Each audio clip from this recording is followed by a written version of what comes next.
नमस्कार दोस्तों, आज की हमारी कहानी आपको अच्छी लगे तो प्लीज़ मेरे चैनल को सब्सक्राइब करें। अरे ओ महारानी, तेसवे ही बहाती रहोगी, खाना भी बनेगा। जब देखो घर में मनहूसियत फैलाए रहती है। सिया जाकर देख किस कोठरी में बैठी है। महेश्वरी जग का कर्कश आवाज़ से गूंज रही थी और उनकी लाडली सिया अपनी चोटी को हिलाते हुए भाभी अंजलि के कमरे में पहुंच गई। वहां का नज़ारा देख उसकी आंखों में शैतानी चमक आ गई और वो दौड़कर महेश्वरी जी के पास गई और उनके कानों में कुछ कहा। महेश्वरी जी दरवाजे पर ही जोर से चिल्लाई, ओ महारानी, ये संध्या बेला में सोने का क्या मतलब है? हम कब से चाय का इंतजार कर रहे हैं और यह यहाँ पलंग पर पसरी है। चाय और रात का खाना क्या तुम्हारे मायके वाले आएंगे बनाने? अरे मम्मी, यह क्या कह रही हो? भूल गई, भाभी का मायका अब रहा ही कहाँ।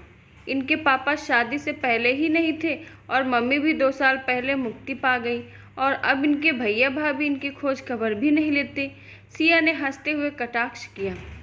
मम्मी जी, पूरा शरीर तप रहा है, खड़े रहने की ताकत नहीं है, इसलिए थोड़ा लेट गई। अपने आंसुओं को पोंछते हुए अंजलि ने धीरे से कहा, अब यह बीमारी का बहाना कर रही? मम्मी देख लो, मुझसे मत कहना खाना बनाने को, वैसे भी मैं अपनी सहेलियों के साथ बाहर जा रही हूँ। सिया ने मुंह बनाया और चली गई। लो जी, अब यही रह गया है कि इस उम्र में बीमार बहू की सेवा करो। मेरी तो किस्मत ही खराब थी जो तुझे अपने हीरे जैसे बेटे के लिए चुना। 2 साल हो गए, अभी तक कोई खुशखबरी भी नहीं सुनाई। मोहल्ले में तुम्हारे बाद की आई सभी बहुएं गोद में बच्चा लेकर घूम रही हैं और ये एक है। किसके आगे जाए रोने? महेश्वरी जी बड़बड़ करती हुई कमरे से बाहर चली गई। अंजलि अपने आंसुओं को पोंछने की नाकाम कोशिश करती है, लेकिन आंसू रुक ही नहीं रहे थे। माँ, क्यों तुम चली गई? सभी सच कहते हैं कि मायका माँ से होता है। तुम्हारे जाने के बाद भैया सिर्फ फ़ोन पर ही हालचाल पूछते हैं, कभी भी यह नहीं कहते कि अंजलि घर आ जा। भाभी ने भी मुंह मोड़ लिया। आपके सामने कितनी बड़ी बड़ी बातें करती थी। जब भी मैं दुखी होती थी तो हौसला देती थी कि चिंता क्यों करती हो, हम लोग हैं ना। और आज ये क्या, तुम अंधेरे में क्यों लेटी हो? विचारों के तूफान में कब अंधेरा हो गया उसे पता ही नहीं चला। मयंक ने लाइट जलाकर कमरे में उजाला किया, लेकिन उसे देखकर घबरा गया। क्या हुआ अंजलि, तुम रो क्यों रही थी? उसने अंजलि को जैसे ही छुआ तो चौंक गया। तुम्हें बुखार है और तुमने मुझे फ़ोन पर बताया भी नहीं। और मम्मी और सिया कहाँ है? वो महेश्वरी जी और सिया को आवाज़ देने लगता है। यह मयंक का प्यार ही था जो उसे हौसला देता था।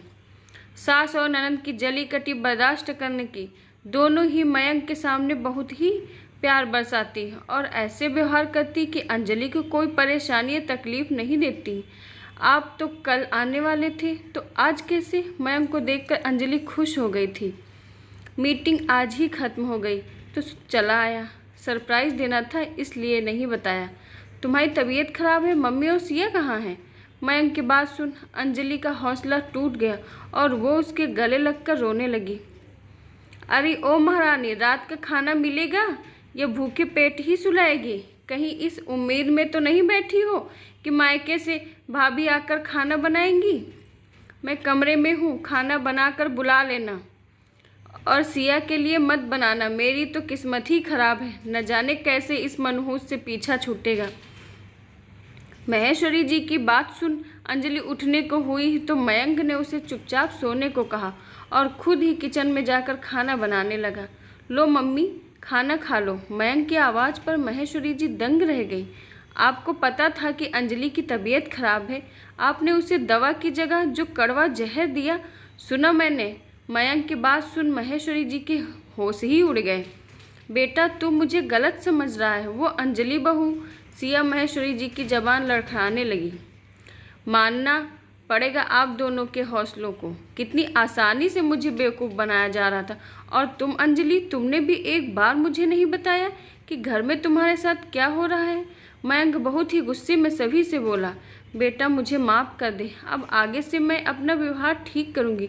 महेश्वरी जी माफ़ी मांगने लगी। और तुम अंजलि, क्या यही प्यार और विश्वास है अपने भैया और भाभी पर? भैया ने अपनी कसम दी थी, इसलिए तुम्हें नहीं बताया। और अगर पता होता कि मम्मी और सिया तुम्हें मानसिक तनाव दे रहे हैं तो यह सच बहुत पहले ही बता देता।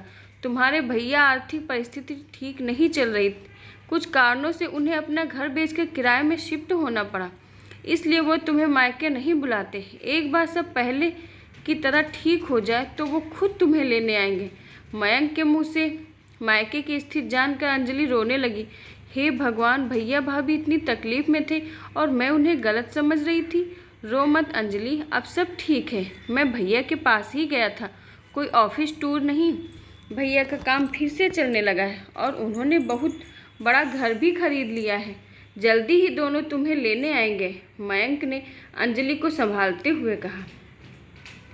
अंजलि ने तुरंत भैया को फ़ोन लगा दिया और खूब लड़ी कि उसे पराया कर दिया, अपने दुख को मुझसे छुपा कर क्यों रखा। तब उसके भैया ने बताया कि मयंक ने उन्हें बहुत हौसला दिया था। आज अगर वो लोग अपनी परिस्थिति ठीक कर पाए हैं और तुम्हारा मायका आज फिर से भर पाया तो मयंक की ही वजह से। वो लोग कल आ रहे हैं अपनी गुड़िया को विदा कराने, क्योंकि अंजलि का मायका अभी भी है और हमेशा रहेगा। आशा करती हूँ दोस्तों आपकी हमारी कहानी पसंद आई होगी। धन्यवाद।